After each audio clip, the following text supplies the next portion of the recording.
East Pakistan में आवाम जोरों से अपने लिए एक अलग देश बनाने के लिए आंदोलन कर रही थी और दूसरी तरफ पाकिस्तान ईस्ट पाकिस्तान के लोगों पर जुल्म ढा रहा था।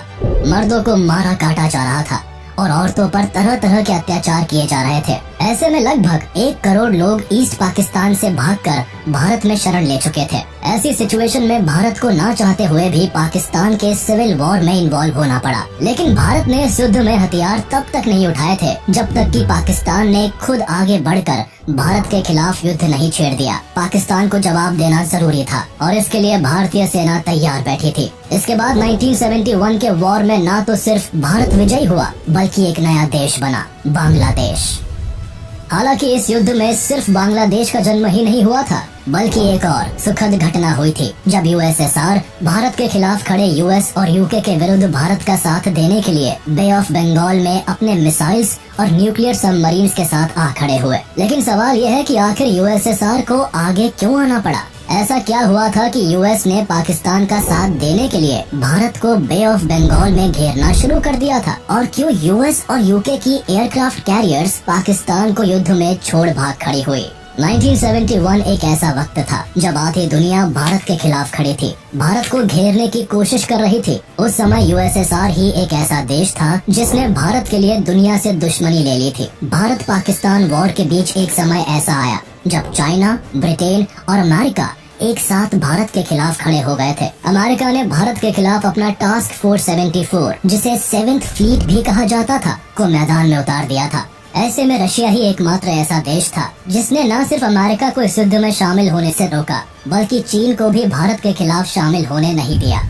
बात 1971 की है। पड़ोसी देश पाकिस्तान में सिविल वॉर अपने पीक पर था। 1947 में धर्म का नाम लेकर पाकिस्तान भारत से तो अलग हो गया, लेकिन अपने देश के अंदर 2 अलग अलग आइडियोलॉजी के बीच टकराव रोक नहीं पाया। रिजल्ट ये हुआ, पाकिस्तान 2 हिस्सों में बट गया, एक पाकिस्तान और दूसरा बांग्लादेश। सच्चाई तो यह है कि इस बंटवारे की नींव उसी वक्त पड़ गई थी जब आजादी के बाद जिन्ना ने अपनी स्पीच में कहा था, पाकिस्तान की राष्ट्र भाषा सिर्फ उर्दू ही रहेगी।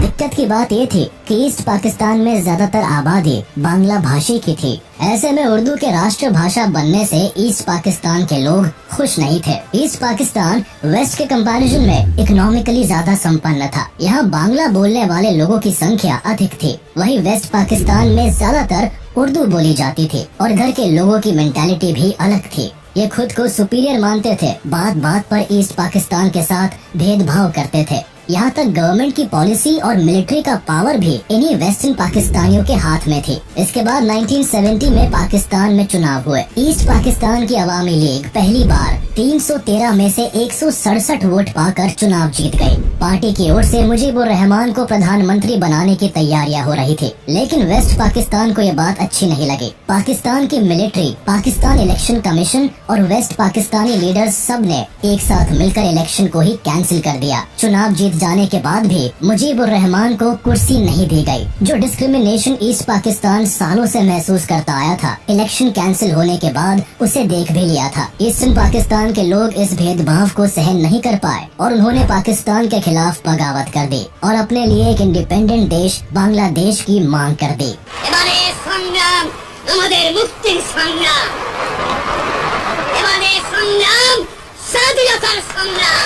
फिर पाकिस्तान का जुल्म शुरू होता है। 30 लाख से ज्यादा लोगों का कत्लेआम हुआ।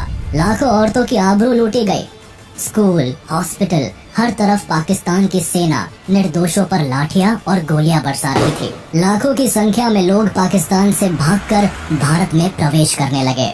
भारत जिसके अभी बंटवारे के घाव भरे भी नहीं थे, लाखों की संख्या में आ रहे रेफ्यूजीज का बोझ कैसे झेल पाता? बॉर्डर के अंदर बढ़ते रेफ्यूजीज और उनकी सिचुएशन देखकर प्रधानमंत्री इंदिरा गांधी ने इस बात को इंटरनेशनल लेवल पर उठाने की कोशिश की। बार बार अपनी परेशानी समझाने के बाद भी अमेरिकन प्रेसिडेंट निक्सन भारत की मजबूरी समझने को तैयार नहीं हुए।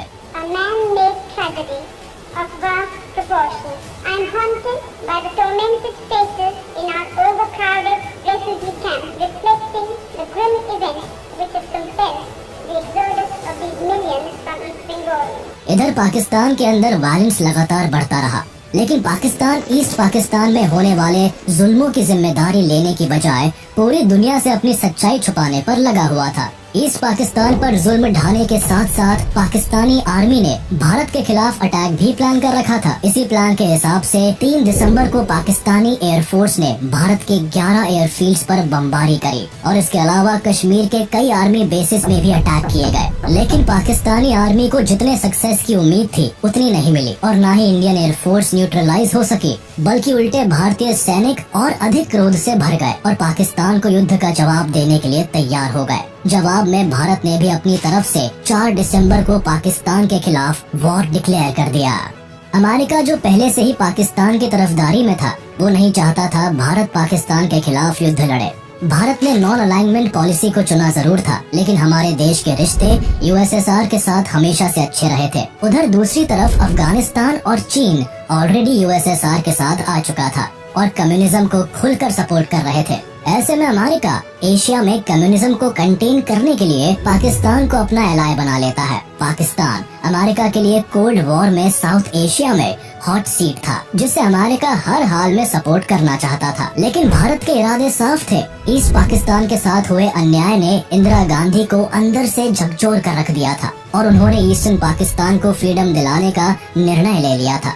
जनरल मानेकशॉ और जगजीत सिंह अरोड़ा की लीडरशिप में इंडियन मिलिट्री पाकिस्तान की सीमा में बढ़ती चली गई। हमारे देश के जवानों ने पाकिस्तान की सरजमीन को हिला के रख दिया।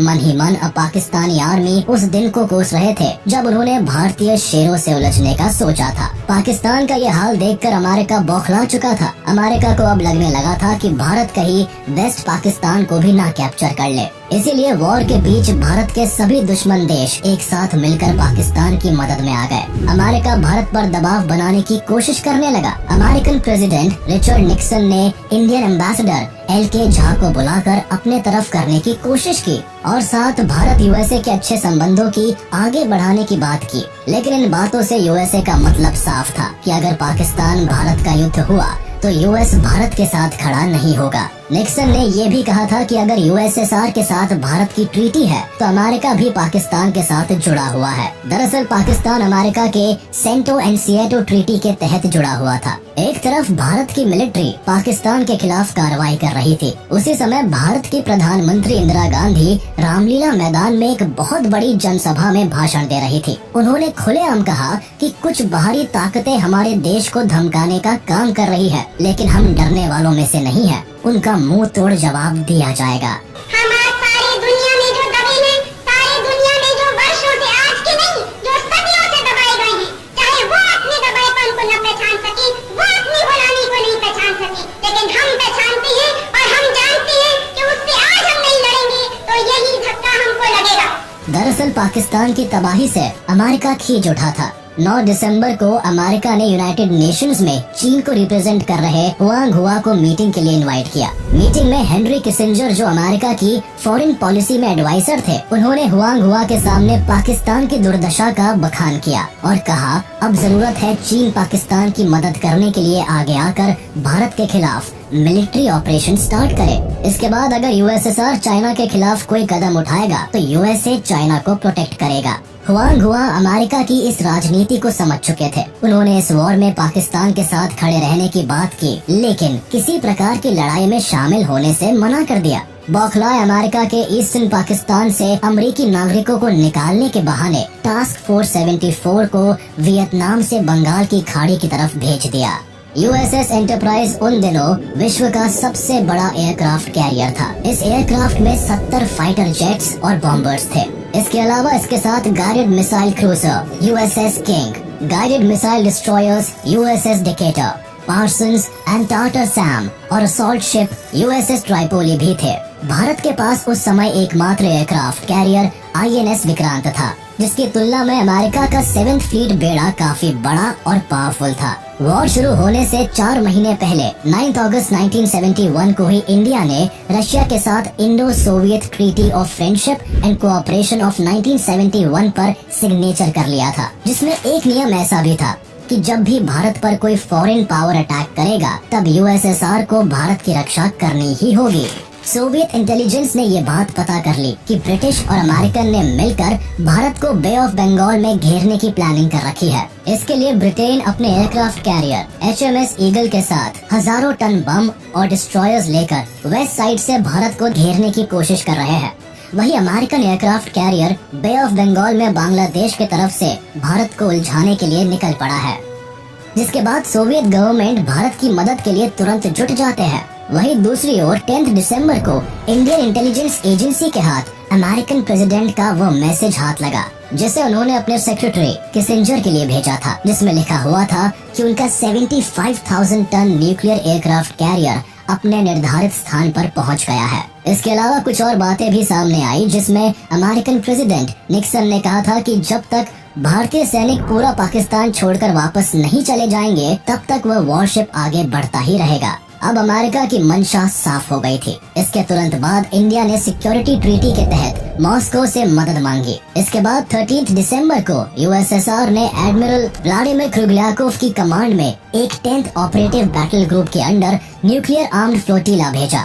USSR ने 2 टास्क फोर्स तैनात किए थे, जिसमें कुल मिलाकर क्रूजर्स, 2 डिस्ट्रॉयर्स, 6 सबमरीन्स और सपोर्ट वेसल्स थे। दरअसल USSR अमेरिका को अपनी सेना का दम भी दिखाना चाहता था। भारत USSR के बीच हुई ट्रीटी की वजह से USSR ने चीन को भी इस वॉर में भारत के खिलाफ नहीं बोलने दिया। ब्रिटेन और अमेरिका मिलकर भारत को दो तरफ से घेरकर ईस्ट पाकिस्तान को अलग करने से रोकना चाहते थे, लेकिन दूसरी तरफ इस दो तरफा खतरे का मुकाबला करने के लिए और इन्हें इंडियन कोस्टल्स के करीब जाने से रोकने के लिए USSR अब पूरी तरह तैयार था। इसी दौरान मॉस्को ने अपने वॉरशिप्स को अमेरिकन और ब्रिटिशर्स को इंडियन वॉर जोन के करीब जाने से रोकने का आदेश दिया। अमेरिकन को धोखा देने के लिए USSR ने एक गजब की रणनीति अपनाई। उन्होंने प्लान किया कि जब अमेरिकन सामने आए तो सारी सबमरीन्स को सी लेवल पर उठा लिया जाए, जिससे कि अमेरिकन फ्लीट को ये लगे कि वो चारों तरफ से USSR की सबमरीन से घिरे हुए है। ऐसा ये दिखाने के लिए किया गया था कि हिंद महासागर में USSR ने कई सारे सबमरीन्स और डिस्ट्रॉयर्स लगा रखे हैं, जिससे कि अमेरिकन धोखा खा जाए और इंडिया पर किसी तरह का अटैक नहीं करे। ये प्लान USSR के लिए वर्क भी कर गया। थोड़ी ही देर में USSR के कमांडर ने 7th फ्लीट के कमांडर का मैसेज इंटरसेप्ट किया, जिसमें British warship incharge admiral Gordon American 7th fleet captain से कह रहे थे कि सर, हमने काफी देरी कर दी है। यहाँ ओशन में पहले से USSR बड़ी भारी मात्रा में सबमरीन्स के साथ पहले से आ चुका है। मैसेज मिलने के बाद US की वॉरशिप्स इंडियन वाटर टेरिटरी में एंटर करने के पहले ही रुक गई और श्रीलंका की तरफ से निकल गई। वहीं दूसरी ओर ब्रिटिश सबमरीन्स ने भी मेडागास्कर का रुख कर लिया और इस तरह से USSR की सूझबूझ ने INS विक्रांत का काम आसान कर दिया। वहीं दूसरी ओर भारत की सेना का पराक्रम भी पूरे जोर शोर पर था। भारत की सेना ने ढाका को तीनों तरफ से घेर लिया। ढाका में गवर्नर हाउस के अंदर पाकिस्तान के आला अधिकारियों की मीटिंग चल रही थी। भारत की सेना गवर्नर हाउस तक जा पहुंची। हमले से घबराकर पाकिस्तान आर्मी जनरल आमिर अब्दुल्ला नियाजी ने भारत को युद्ध विराम का संदेश भिजवाया, लेकिन भारत के लेफ्टिनेंट जनरल जगजीत सिंह अरोड़ा ने ये कहकर मना कर दिया कि अब कोई युद्ध विराम नहीं होगा, सिर्फ पाकिस्तान को सरेंडर करना होगा। 16 दिसंबर 1971 को 93,000 सैनिकों के साथ पाकिस्तान के जनरल ने सरेंडर कर दिया और फिर इंदिरा गांधी की एक डिक्लेरेशन, ढाका अब स्वतंत्र है, के साथ वॉर समाप्त हुआ।